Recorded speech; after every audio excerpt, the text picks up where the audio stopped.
I recently made a video about this disposable camera, the Fujifilm Quick Snap 400. Today we'll be explaining the process of what happens after you're done taking photos, answering some questions, and more. Hi, my name is Jorge, welcome. In this channel we merge creativity and productivity to try to live a more fulfilling life. Today we'll talk about this camera right here. What to do after you're done taking photos, what to keep in mind if you want to be able to reuse the camera, and how to unload the film from the camera as well.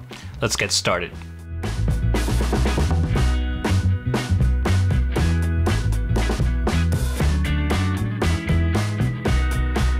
Normally, right after you finish the film roll, you bring the camera to a photo lab, where they develop the photos and eventually they hand you the negatives and the prints. It looks something like this. If you are not sure, then go ahead and ask what's included in the process. Some of these photo labs will scan your negative files and give you digital files that you can store or upload to social media, and some will not. So make sure you ask to know what features are included in the process, and if you're not included, then you can request it in advance. They always recycle the camera and the film roll inside. That is just standard procedure for them. If you want to keep the film roll, for example, then you have to specify that in advance. They will add a note or a comment to your profile and say what was requested. However, they will most likely not give you the camera back. Part of their process is that they have to recycle it. It's an actual request from the manufacturer. And sure, you might come across an employee that doesn't know or does not care and it will give you the camera back. Just keep in mind that it's not standard procedure. These cameras right here are so affordable and the quality is so mediocre that most people just end up recycling and buying a new one if they ever need to. But you could remove the film roll if you wanted to, and you could keep the camera and try to reuse it and reload it as well. So if you're a beginner, somebody just getting started with photography, somebody trying film photography for the first time, or somebody in a really tight budget and you don't want to rebuy the camera, then I suggest you do that. Remove the film roll and reuse the camera. That way you only have to bring the film roll to the photo lab so they can develop it, and you get to keep the camera, and you can reload it later. Okay, before we start, please make sure you actually completed your film roll. Your exposure counter should be set at 0, right here, and there should be no tension or hard stops when trying to advance the film. Like that. The battery goes right here, and the film stock goes right here, and there's indication marks of where to cut the sticker. Next, grab an X-Acto knife and follow the cutouts and indications on the label or sticker to know where to peel.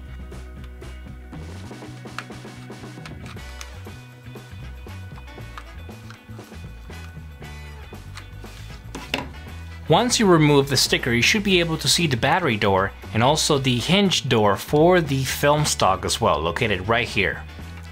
Just like that. Once you remove the battery, you should be able to see the slot cover for the film roll right here. And you can remove the film stock. Right here.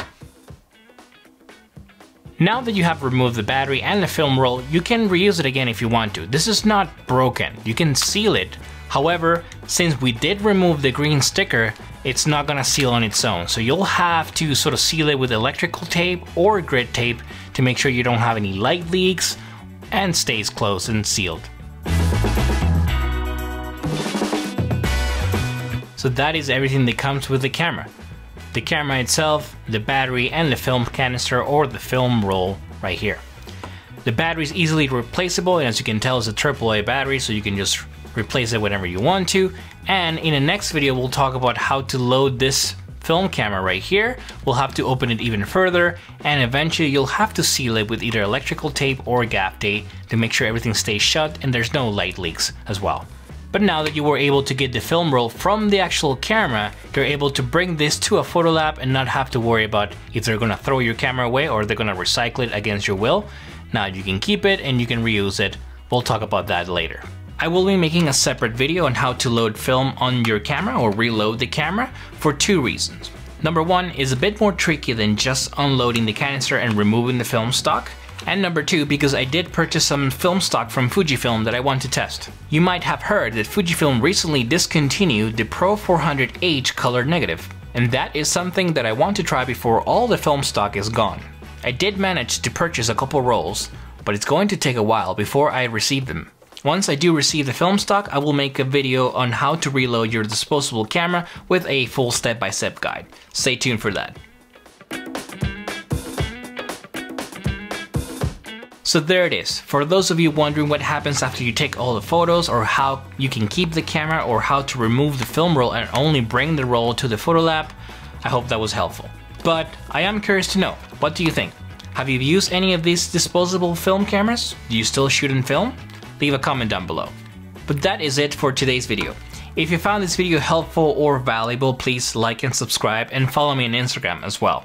Thank you very much for watching, for giving me your time and your energy, and good luck with your creative process.